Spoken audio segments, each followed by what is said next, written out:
Okay, this last problem, number 9 on the energy primer from the College Board, is a great problem because it's a very realistic problem. How much is it going to cost to heat your home? What kind of heat should you have? Should you buy? Should you switch to?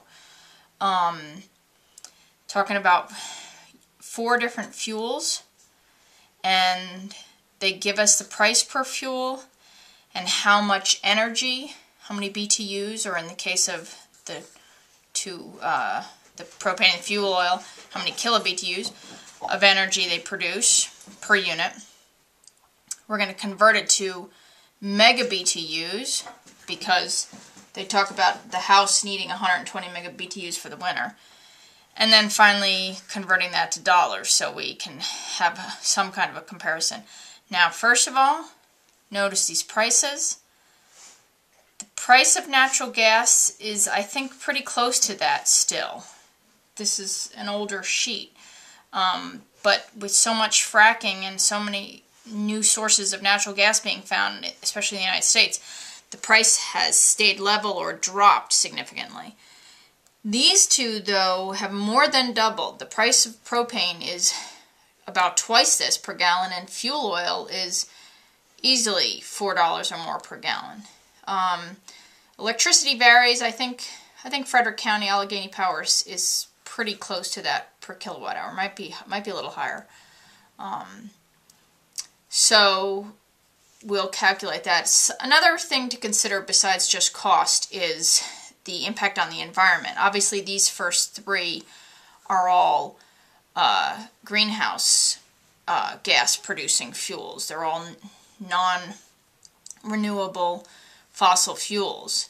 Natural gas is definitely the cleanest. When it produces, it's not only pretty efficient, but when it produces its carbon dioxide, it doesn't produce a lot of other dirty stuff. Propane and fuel oil production are much dirtier, much less efficient. Although you can see the fuel oil is more efficient than propane. Propane, probably a lot of you have gas grills at home with a little white propane tank. You might have a bigger propane tank if you have a fake fireplace, or you have flame on your stovetop by propane. Natural gas comes in by an underground line, transported across the nation by hundreds of thousands of miles of fuel oil lines.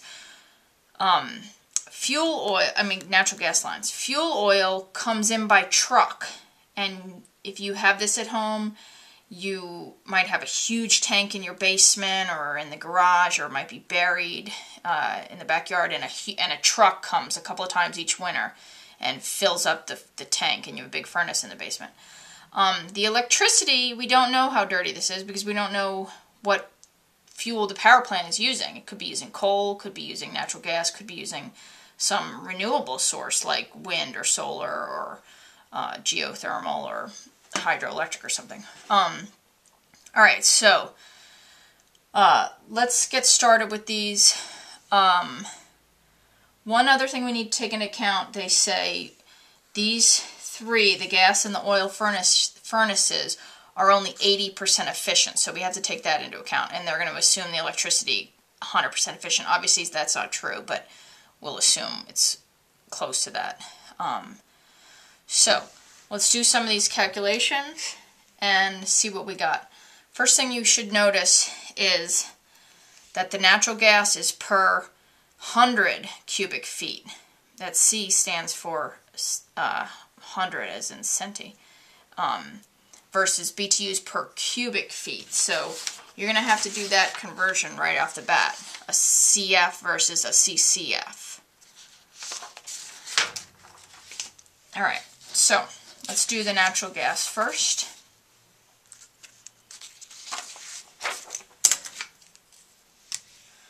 Alright, for the natural gas, we're being told that we're paying $1.14 per 100 cubic feet.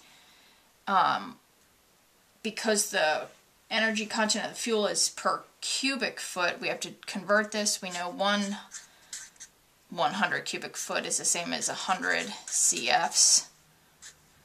that will convert that. And we're being told that the fuel energy content is every 1 cubic foot of natural gas will produce 1,030 BTUs of energy. But again, we have to convert this to mega BTUs. So there's 1,000,000 BTUs in 1 mega BTU. So doing this math, it's going to cost us $11.07 per mega BTU of energy production. But remember, we're only 80% efficient.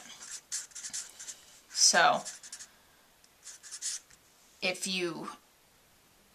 the house needs 120 mega BTUs, but you're only 80% efficient, then you are in fact going to need, you're going to need to produce this many mega BTUs in order to lose 20% of it to inefficiency and capture just the 80%, just the 120 mega BTUs. So if we had to purchase enough natural gas to produce 150 mega BTUs, at $11.07 per 1 mega BTUs, it's going to cost us $1,600 to heat that home for the winter. So let's fill in our little sheet. It's $11.07 per mega BTU, and it's going to cost us about $1,660 to heat the home. All right, the next one, the propane.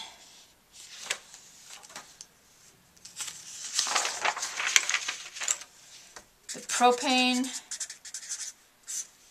we're being told it costs $1.69 per gallon. It's twice that now. 1 gallon of propane produces 92 kilobTUs of energy. So gallons would go away. And again, convert this as 10 to the third kilobTUs in 1 mega BTU. Notice this one was BTUs, so we needed 1,000,000 BTUs per mega. This is already kilo, so we only need 1,000 kilobTUs per 1 mega BTU. So just pay attention to your units, and they'll walk you through. Alright, so kilobTUs would go away. So at this rate, it's going to cost us $18.37 per mega BTU. Again, we need 150 mega BTUs, right? Not the 120, we need 150 because of the inefficiency. So 150 mega BTUs at $18.37 per 1 mega BTU. It's going to cost $2,755, almost $2,800 to heat the home. And actually this number should double nowadays because of the price of propane. So you can see that that's not a great option, and people who are stuck with it are paying a lot of money.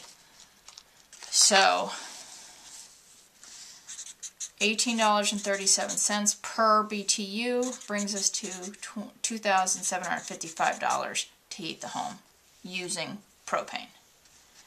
Alright, let's do fuel oil. It's going to be very similar because they're both gallons and they're both, the energy fuel content is both kilobTUs.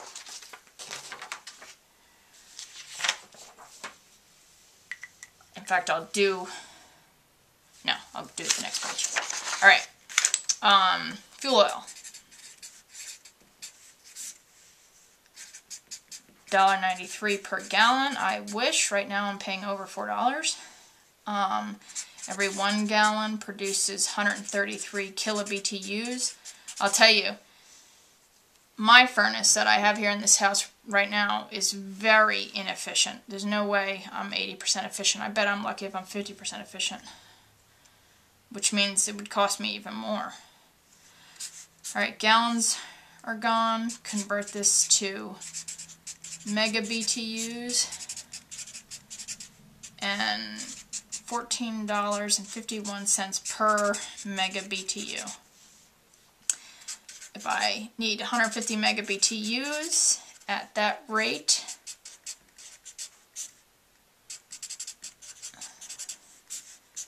it's going to cost $2,176.70 to heat the home with fuel oil. So let's fill that in. Let's fill those two numbers in. $14.51 per mega BTU and $2,177. So we can see natural gas is doing very well compared to these other examples. All right, the last one is the electricity. And this is a very different set of conversions because we're dealing with kilowatt hours. We're being told pay 10 cents per kilowatt hour, and each 1 kilowatt hour excuse me, supplies 3,412 BTUs of energy. But I need a lot more than that. I need to convert to mega BTUs. This 1,000,000 BTUs in 1 mega BTU. Notice what happens to your units. Kilowatt hours cancel, BTUs cancel. We're left with dollars per mega BTU. Do this math and it comes out to $29.31 per mega BTU. That's by far the highest so far. However, remember the efficiency? We're assuming the electricity is 100% efficient. So instead of needing 150 mega BTUs, we only need what the house requires, 120 mega BTUs. We don't have to take into account any efficiency issues. So if we only need 120 mega BTUs at this price, $29.31 per 1 mega BTU, multiply that out, still a lot more expensive at these rates to heat with electricity. So let's fill that in. The $29.31 per mega BTU, $3,517 to heat the house. So that's how people make decisions on what type of furnace they're going to buy. And I'll tell you right now, electricity is only going up. These two have doubled, and this one has stayed flat. A lot of people right now are buying natural gas furnaces and connecting to the natural gas grid line.